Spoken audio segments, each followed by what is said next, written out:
tirino weeraradii 2019. Al-Shabaab sanadkii tagay ee 2019 waxa uu ugu dhamaaday iyagoo ku jira difaac, halka ciidamaduna aanay weerarada u kala jabin.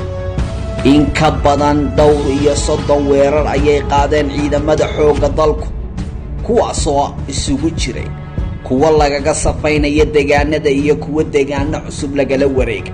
howlgalkii deegaanka Jilib marka waxaa lagu dilay in ka badan 30 Al-Shabaab.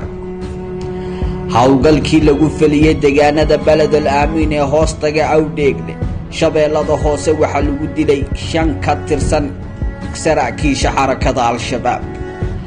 howlgalkii ka dhacay deegaanada Shaam ee Awdheegle waxaa lagu dhaawacay afhayeenkii Al-Shabaab.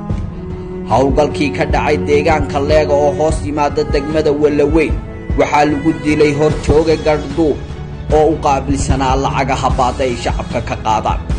howlgalkii ka dhacay xadka u dhaxeeya Shabeellada Hoose iyo Shabeellada Dhexe ee deegaanka Busley iyo Kaxare. howlgalkii ka dhacay deegaanka Basro oo hoos yimaada degmada Balcad ee gobolka Shabeellada Dhexe. howlgalkii ka dhacay deegaanka Masaajidka Cali Gaduud oo ka tirsan Shabeellada Dhexe. howlgalkii ciidanku ay sufuridda wadooyinka isku xidha Balcad ilaa iyo Jawhar ee Shabeellada Dhexe. howlgalkii ciidanku dib ugu furteen jiidda u dhaxaysa magaalooyinka Jalalaqsi iyo Buule Burde ee gobolka Hiiraan. howlgalkii ballaadhnaa ee degmada Maxaas iyo deegaanada Moqokori ee gobolka Hiiraan. howlgalkii dib loogu xuleeyay deegaanka Eel Cali ee gobolka Hiiraan.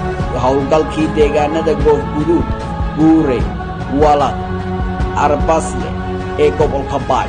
howlgalkii deegaanka Buule Jabi oo hoos yimaada Baydhabo waxaa lagu dilay horjoogayaashii amniyaadka iyo sakawaadka. howlgalkii deegaanka Kanaana oo hoos yimaada degmada Diin